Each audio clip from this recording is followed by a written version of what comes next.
good evening, good morning, good night, you lovelies. It is the one, the only Cappy D Bar, and we are here to discuss Elimination Catastrophe. That shit was awful, and I wish that all of you would have, maybe taken a guess that it would be as bad as I said it was gonna be, but you didn't, and now you're here. Welcome to the channel. I hope everyone's having a good one, however you're catching this, whenever you were catching this. We still have two entire other videos to go up, before the Monday upload going up tomorrow. So what can I say? We got a lot on our plate. All right, the women's elimination chamber. All right, I believe that was one of the first matches, so it's going to be the first matches that we're going to be discussing. Let's talk about these intros and these entrances for a second. Why are we having full length movie production time for this fucking entrances? Why, like, quite literally for all of the women and all of the participants in the men's elimination chamber as well. Who greenlit that? Like, let's never try to do that shit ever again. They're quite literally holding off until the last exact second, and I'm thinking to myself, who is this for? Who is this for? Who is having fun with these 30, 15 to 16 minute long intro intro compilations? No.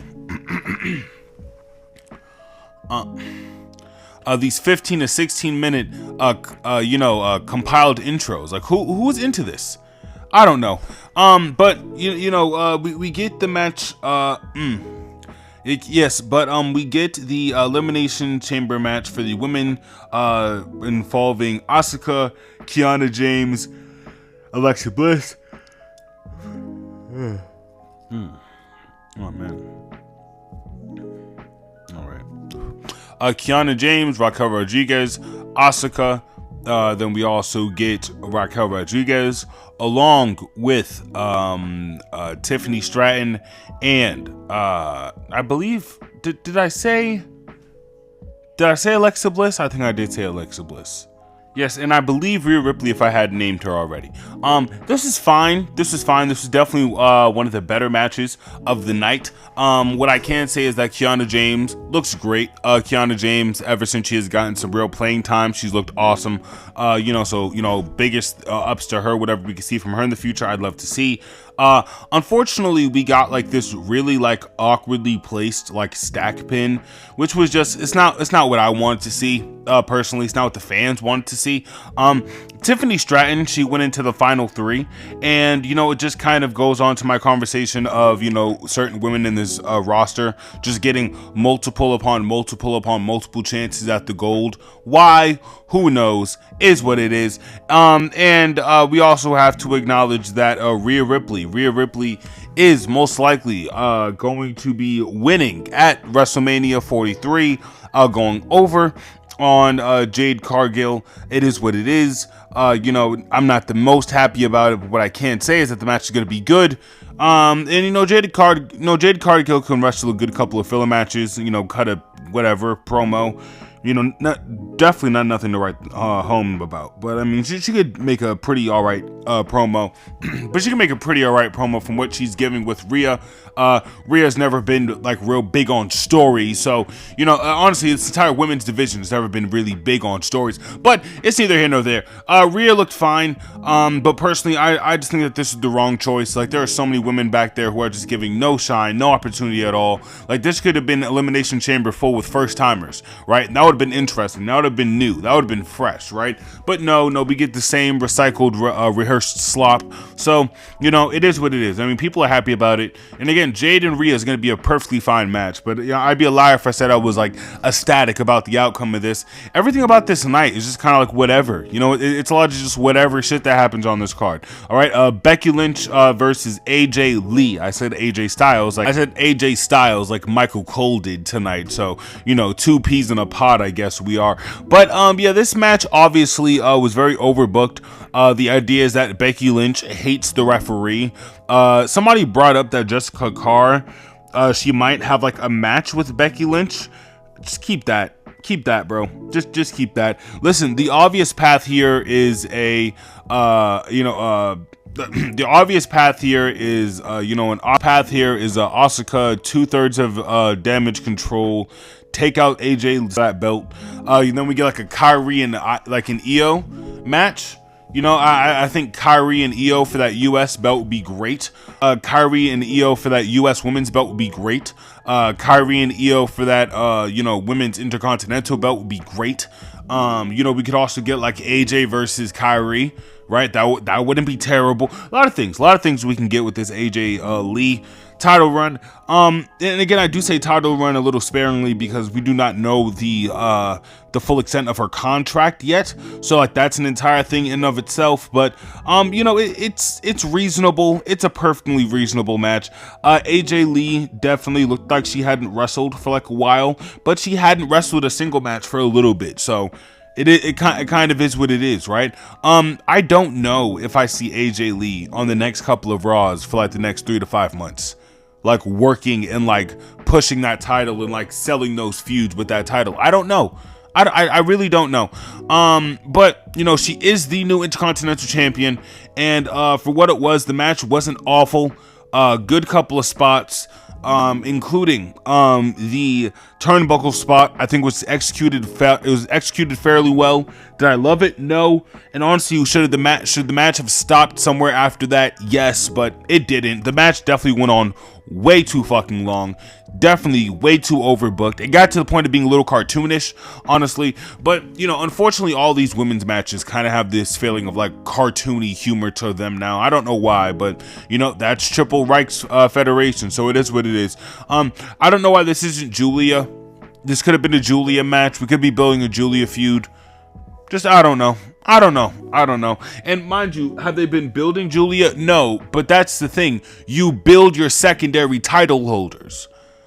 Like, this could have been a fucking, like, a 5-star Street Profits and Motor City Machine Guns match. Like, it's there. It's there, and there's no reason we can't get it. It's a fucking pay-per-view. You blow up all these fucking entrances. I'm just, oh, man. Listen, no matter which way you cut the pie, this shit doesn't make any sense. And I do want to try to at least try to understand some of this booking, but I really don't know if AJ Lee is going to defend this title. I don't know what's going to happen, because I made a joke about her like writing comics like in my last video, but if that's what she wants to do, she will just write comics and completely fucking forget about wrestling, at least for like a month. I'm not going to lie, the idea of an Intercontinental Women's Champion just not being there for a month, it's like, damn, it's like, fuck the rest of this roster, huh? It's like, oh man, I don't know, but we will see what we can get. All right. Speak of the devil, and Persephone will arrive. All right. We get Finn Balor. All right. Old school Finn versus CM Pompadour. All right. Good old corporate Phil. So here's the really funny thing, right? We all knew that going into this match, Finn Balor wasn't going to win just from how they're booking. Like, he wants to ruin WrestleMania. Remember, if Finn Balor wins, he ruins the main event to WrestleMania. Like, it is some of the most Vincent McMahon shit you could have fucking imagined. We're going to get some more Vince McMahon shit after this match, I promise. So what happens in this match is a PWG ROH reminiscent match of two people who know how to wrestle, but they're very aware that they can't wrestle to the extent that they would like to, whether that be due to age or creative. It is what it is. There's a portion where Finn Balor is quite literally on fire, like an absolute takeover. He gets a near fall, right? Like maybe like a couple of inches away from a 3 count. And he stares at the ramp for like a good like 10 seconds. And CM Punk just sells this entire time. I don't know if somebody called like a minor concussion. I don't know if bro was just like winded. I don't know what. But Finn Balor, he stared at the ramp. Then he looked back to Punk. And then, I don't know, maybe if Punk was supposed to like execute a move or like what. But it was some of the most questionable shit I had ever like looked at in booking. These two are in the heat of battle. And it's almost like he was pulled by. It's like, hey, you don't want to look too strong out there. Don't look too strong out there, all right? Make sure you look to the ramp. You look weak. You look cowardice. Make sure you look like you're afraid of getting pinned. And it's like, bro, for Finn Balor to be getting like treated and booked like this, it's just fucking gross. It's nasty. It's nasty, and all credit, to CM Punk. He like busted open his gums or something like that. He wrestled the rest of this match. I mean, it looked great. Same thing to Tiffy. I think she like busted her nose open, and like she kept wrestling for the rest of the Elimination Chamber. It looked good, right? Like, and a lot of the executions tonight from everybody, like they're fine. They're except for Logan Paul, you fucking spot monkey. They're fine. They're decent, but. Oh man, I'm just thinking of a world where Finn Balor and CM Punk, they have they have a teeth gripping feud, that could really delve into the characters that they have established over their decade in the Federation. And I feel like for me to want that shouldn't be a hard task. Like, that shouldn't be a lot to ask for, but for some reason, if you talk to some Federation fans, it is a lot to ask for, and I'm just being an AEW stan, so, it is what it is. It is what it is.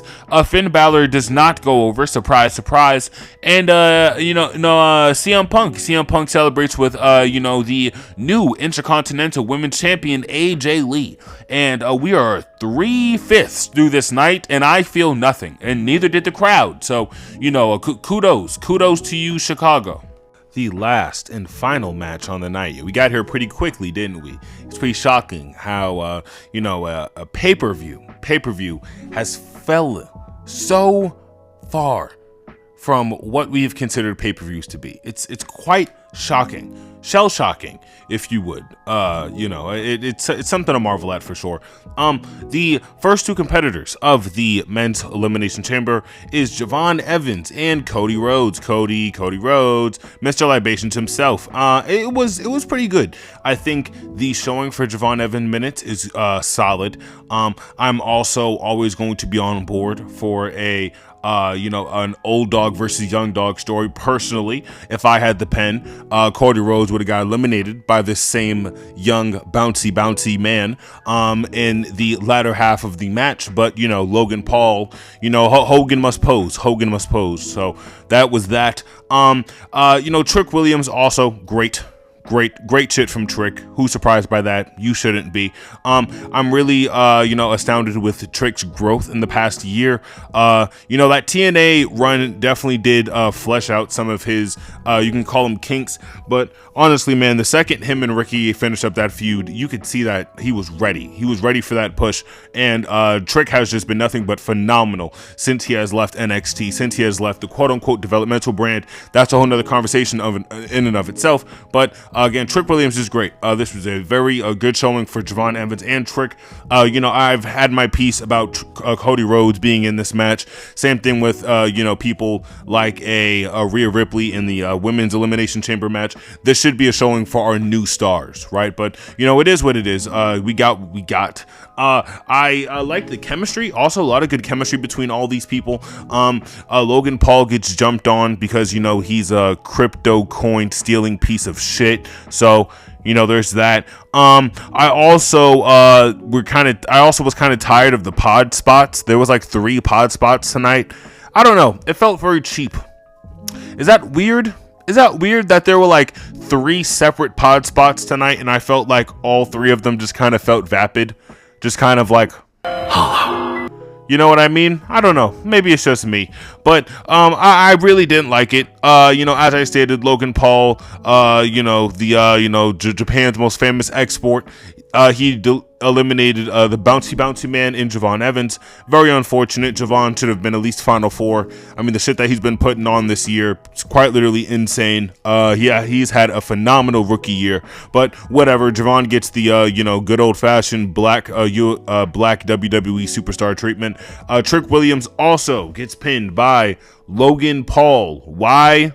Most likely because Bronson Reed was supposed to do it, but it is what it is, I guess. After the Prime bottle got his 3 eliminations, including LA Knight, this was just another slop fest. It was nothing. People are gonna harp on the LA Knight botch, but Finn Balor botched on the exact same rope. There was also a pretty shaky botch between, I think it was Raquel Rodriguez and Asuka. Maybe like 2/3 elimination chamber match. So there's just halfway into that Elimination Chamber match, got into its full swing. So, there's a lot of critiques to go around. But the production on this show is awful, but that's because they, that's because they put more money, towards Slim Jim ad reads, and people may take a problem with that, but it is what it is, and it's just the truth. So, people are just going to have issues with what they have issues with. I personally was disgusted by the lack of innovation for this pay-per-view. Just think about what happened on this pay-per-view, right? We're gonna get down to the nitty-gritty really soon. We have 3 masked men run-ins for this Elimination Chamber. The Elimination Chamber is quite literally, and I don't care that it's not metal anymore, let's just work in kayfabe for a second. It's a fucking 20-foot structure made of steel with a gate and guards. How the fuck are gates, guards, and referees not enough to stop Seth Rollins?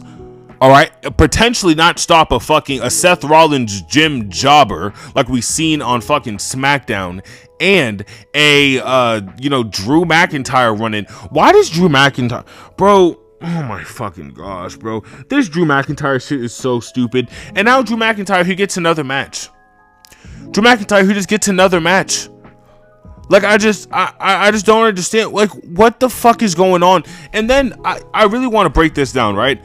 If we're going with the kayfabe that Seth Rollins was at some points in time, he was the masked man, or was he never the masked man? Was he like playing from the shadows? Like, oh god. This entire thing is going to be like, I literally told you guys during the eve, I did say in the last 24 hours, so I was wrong about that, but we are less than 6 weeks away from Mania, and we are about to get this Stranger Things fucking spiderweb Charlie Always Sunny in Philadelphia scene of explaining this. And like, the idea that we couldn't just get a story with matches, bro, it's like, fuck man, like, this hurts. This hurts the brain. This hurts the mind. Is what it is though. Like, as I said, this night was just filled with like lack of surprises. Seth hits curb stomp on Logan. Cody covers 1, 2, 3. After that, it's Cody and Randy for a little bit, and then Randy gets interrupted by Drew. Drew gets hit with an RKO. That leaves Cody to hit Drew with a crossroads. Randy takes this opportunity to hit Cody Rhodes with an RKO. Now, realistically, this was just supposed to be the finish for WrestlePalooza. This is just supposed to be the WrestlePalooza finish. So, what are we? We're in March. We're about 9 months. We're about 9 months too late for this finish. So, we can make of that of what you want, but it's the truth, and I'm not entertained. Sorry, chat. Not entertained by this. This was a very lackluster pay-per-view. Then you want to count in Danhausen. I pitched that it would be Powerhouse Hobbs. I didn't really mention it because I think Danhausen already got the reception I imagined he would be getting from him being a mid-carder in AEW. And that's what I don't think Paul really understands, right? When you do things like you bring a guy who was on ESPN, right? Seth Rollins was on ESPN, right? Talking about the Browns and the Bears and all these fucking football teams and the Super Bowl in a fucking slingshot, right? Looking like he just survived a car crash, right? In a semi-truck. Okay, so nobody assumed it would be Seth Rollins. So instead of you making this a new superstar, instead of you giving us a new character, a new storyline, something interesting, something fresh, right? You wait until Seth Rollins, like I told you they all would, you hobble him out while he's on 80% off the fucking bench. Because it's game 6 and you niggas is down by 20 again. It's WrestleMania 41 all over again. And I don't understand how nobody doesn't see this gameplay. Honestly, it's sad. It's sad at this point, but people will indulge, right? And people will consume, right? Because unfortunately, pigs feed on slop. Okay, they don't feed on Wagyu beef. It is what it is. And honestly, I really don't even like the idea of Seth Rollins having to explain the kayfabe of you being on ESPN talking about the fucking Browns and the Cubs and all these other sports teams while you in kayfabe were put out from your ex-teammates right? Imagine like being like a 9-year-old and like wrestling is like your most favorite thing in the world. It's like WrestleMania and like the Hulk, right? Like you're super big on wrestling, and you just walk past the TV one day and you see one of your favorite wrestlers, Seth freaking Rollins, like breaking kayfabe, like even sometimes like extending his arm and moving his arms around when Michael Cole last week just told you that there was an injury and that he's not supposed to be seen on TV for how many months, etc., etc. But every single Monday you wake up, you see this guy talking about football, being as animated and energetic as you can be. Seth Rollins has been in the public eye. So now I have to make sense of him not being here and also being in the public eye. If anything, the masked man should have just been Dan fucking Housing.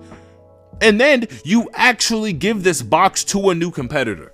Hell, I just heard that Ricky Sosa just got some interesting thing. Not Sosa guy. I'm not gonna clip it in because it's clean. It's dope. It's not that dope. All right, come on. All right. Like I would really imagine it would be like a new superstar, but no, it's like Dan Housen. And again, a mid-carder from AEW. Like they thought that would get like a legendary Stone Cold level pop, and it's like, why? Just what?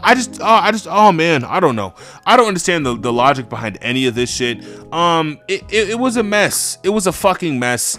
And I think we should all be honest about how awful it was, because I think that would allow us to move forward in some of this booking, right? Like, why was Drew in the chamber?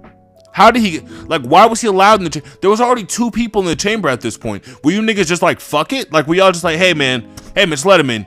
And is that kind of complacency just gonna be like that for all of the matches now, like it was with like Brock Lesnar, like took Mustafa Ali's moment? Nothing was rectified in that moment. It was just like, oh yeah, run-ins can happen in the Money in the Bank. Totally verified. Just let it fly, man. Let it fly. It's fucking awful company, man. This shit sucks. 5 out of 10 chamber. 5 out of 10 chamber easy. I mean, the women's wrestling was great. I mean, Rhea Ripley, Kiana James, even like Tiffany Stratton. I mean, I didn't hate AJ Lee. AJ Lee looked great for somebody who hadn't wrestled in a solo match for over 5 years. She looked better than I would, right? But there was no story here, and oh man, I don't know, man. I don't know. To think of all the time that they had, like walking to the ring, doing their intros, like talking to each individual pod, and all this other shit. There could have just been matches. Like, you know, the speed title could have been defended on this card, and nobody would have cared. Not like nobody would have, but like nobody would have like had an issue with it. You know what I mean? Fatal 5-way, just a bunch of jobbers. Who cares? Like, who cares? Hey, quick question. What do the pre or post shows look like? Is there wrestling on the pre or post shows for Evolve LFG? Interesting. Funny how that works. That was the Elimination Chamber for February 28th, 2026. It is officially the end of Black History Month as of me recording this. So, happy belated Black History Month to all of you. But remember, Black History Month is forever, because we are forever. Talk to me now. Talk to me. All right. I have a lot of other things in tune. So, as I always say, all right, you all stay tuned, stay safe, and stay beautiful. All right. Peace.